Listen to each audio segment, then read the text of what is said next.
Tenemos emociones básicas, emociones secundarias y sentimientos. Una emoción básica la experimentan todos los mamíferos. Es una respuesta directa, no mediada por la cognición a las situaciones que nos presenta el mundo, el contexto. Las emociones básicas son universales, todos los mamíferos y humanos las sienten. Lo que culturalmente se haga con ellas ya es diferente. Por ejemplo, en las culturas asiáticas, las mujeres reprimen la ira porque demostrarla es poco apropiado.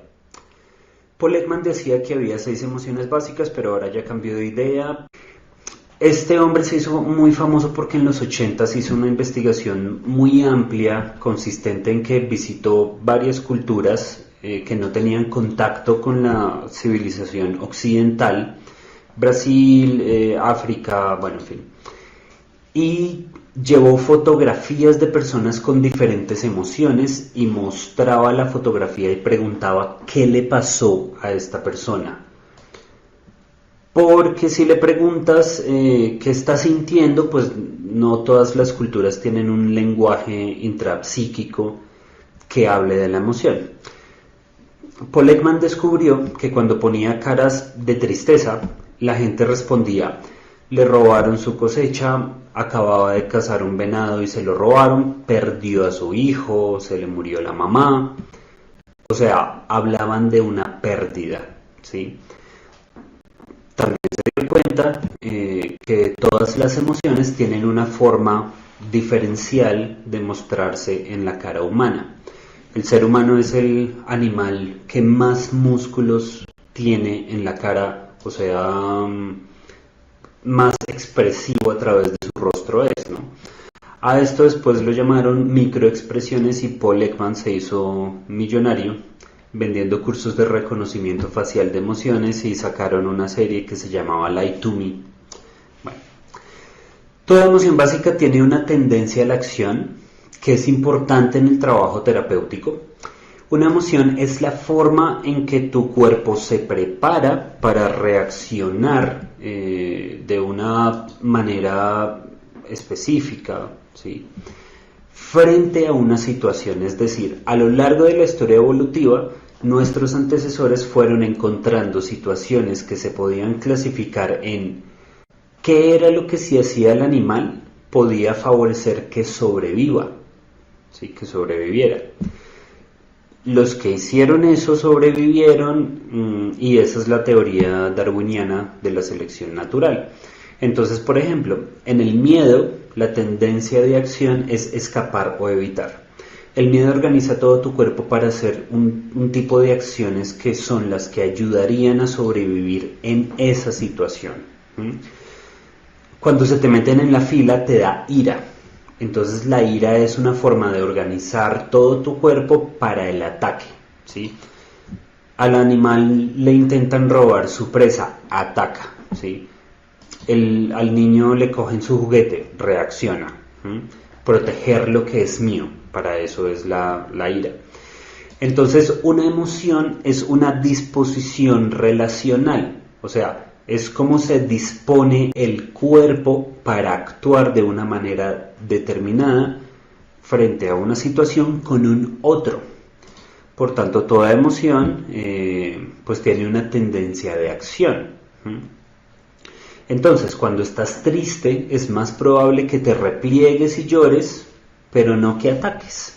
Entonces, la tendencia de acción es muy importante porque mucha gente no reconoce su experiencia emocional, porque los seres humanos no nacemos sabiendo lo que nos pasa. La autoconciencia es un proceso de aprendizaje que está relacionado, entre otras cosas, con la edad. Las personas de menos de 20 años, su autoconciencia es relativamente limitada.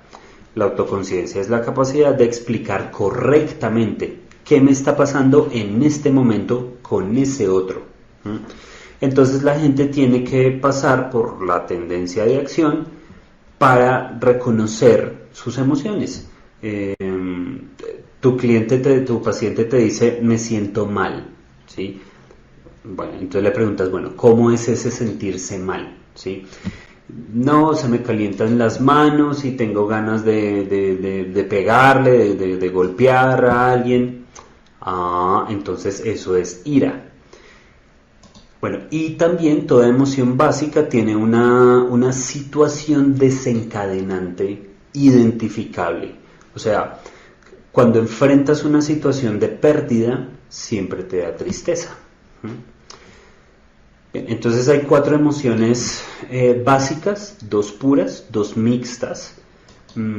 Puras quiere decir que desde que aparece la emoción hasta que se termina, es esa emoción específica. La alegría y la tristeza son emociones básicas puras. Mientras que las mixtas, que serían la sorpresa miedo y el asco ira, son emociones que empiezan de una manera y luego se van diferenciando en fracciones de segundo hacia otra, hacia una cosa o la otra, ¿vale? En realidad, siempre que sientes miedo, eso empezó siendo sorpresa, y siempre que sientes ira, eso empezó siendo asco. Pero tú no te das cuenta porque es en una fracción de segundo ese cambio, ¿no? Entonces, lo que trabajamos es la emoción como camino para llegar a la necesidad. La necesidad depende de la emoción. Si estás triste, ¿qué es lo que necesitas? ¿Sí? ¿Qué es lo que tiene que pasar para que estés menos triste? Que alguien que alguien que quieres pues te escuche,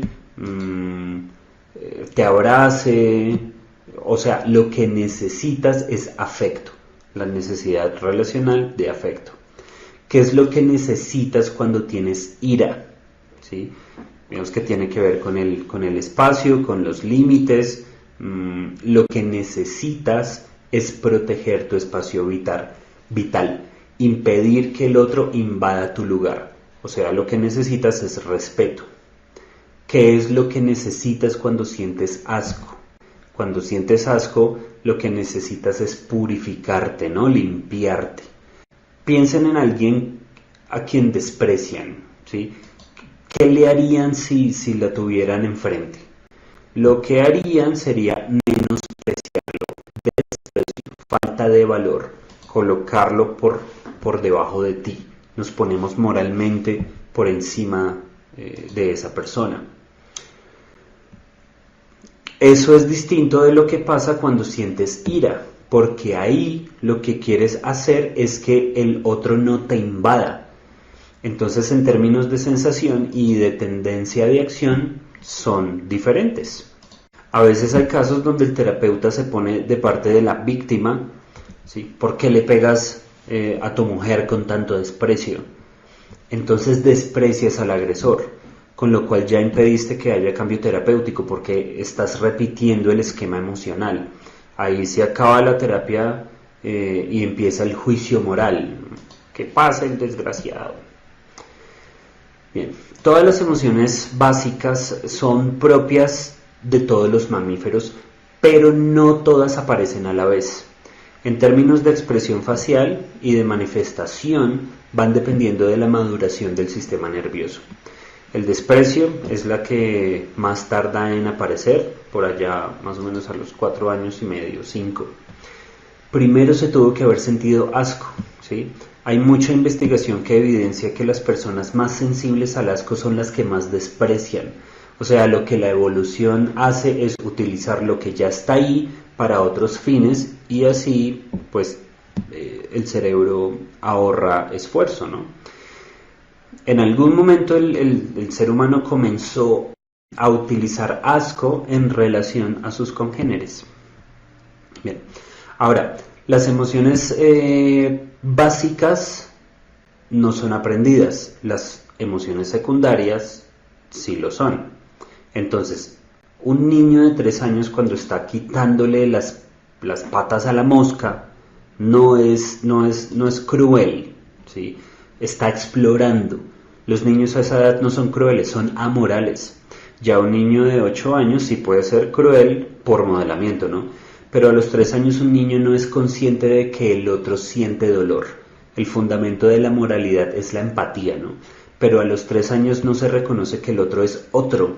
Así que nosotros lo educamos y usamos la vergüenza y la culpa para impedir un montón de cosas, y ahí le introducimos las emociones secundarias y su esquema mental.